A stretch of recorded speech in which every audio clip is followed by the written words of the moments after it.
Dr. Mayo with BizCrown Media. Hope you're keeping safe and doing well during these uncertain times. I'm here to share some consumer behavior trends that have emerged during the COVID pandemic and ones we can expect after. Now, this information is according to the EY Future Consumer Index, and it's pretty insightful and hopefully could help as we have to learn, adapt, and then thrive as business owners, business leaders, and professionals. But before I share that, much love and much prayers to our essential workers. Thank you, thank you, thank you. And first responders, thank you so much helping us through this pandemic. We appreciate it. And for those of us who've lost someone, absolute well wishes, absolute well wishes. Now, knowing the consumer trends during the pandemic and expected ones after can actually be beneficial to us as business leaders and marketers.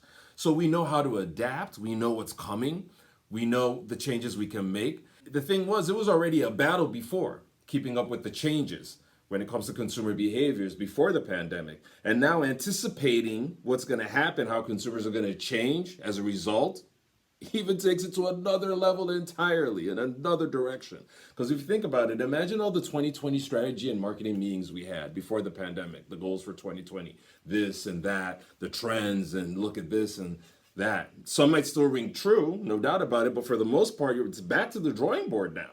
Things have changed.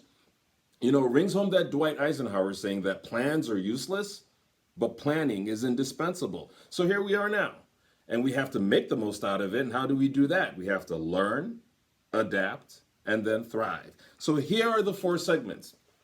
Four segments that consumer behavior is being defined by. And this is according to EY Consumer Index. This is in the US, Canada, the UK, France, and Germany. Now, the first is the cut deep segment.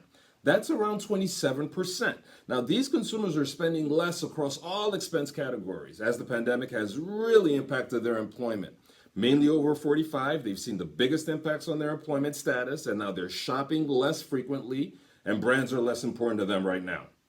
The second is the stay calm, carry on segment. That's around 26%, and they're continuing to spend as normal. They don't feel directly impacted by the pandemic, and therefore aren't changing their spending habits. So that's awesome. That's good for them. The third and the largest segment is the save and stockpile segment. This is around 35%. Now these consumers are actually pessimistic about the future. They're really concerned about their families and the long-term outlook of things due to the pandemic and what's going to happen after. The final segment, the fourth one, is the hibernate and spend segment. This is around 11.5%. Now, these consumers are spending more across the board during the pandemic, so that's awesome. Ballers, would like to call them. And that's cool. That's a spot we'd all love to be at, and hopefully will. So, again, these segments, I'm going to go over them again, are number one, cut deep. Number two, stay calm and carry on. Number three, save and stockpile. And number four, hibernate and spend.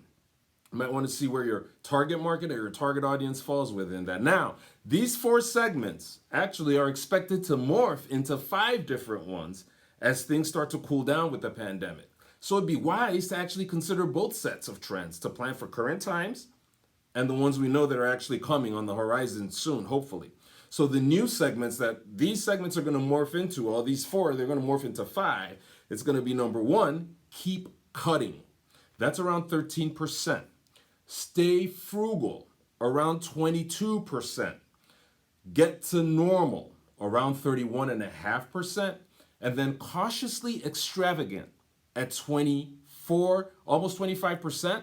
And back with a bang, around 9%. And hopefully, we all come out of this with a big bang. So to explain how these current segments will actually morph, the old ones into the new ones, the EY index is actually suggesting that the save and stockpile segment will actually migrate to 2 segments, being the remain frugal and cautiously extravagant. So as a marketer and a business leader, understanding these trends, these segments, and how they may change over time can actually prepare us better for what is and what's coming. As mentioned, knowing where your target audience, your current clients, or your current customers also fall within would also be helpful for you so you can know what to expect from them. We can know what to adjust on our end, the tweaks we need to make, operational tweaks, communication tweaks, business tweaks, so that we can still adapt, and thrive as a business. So I hope this information is helpful. And please feel free to share any trends that you're seeing in your industry, and so it can help us all, so we can all learn, adapt, and thrive. This is Dr. Maya with BizCrown Media. All the best and wish you well.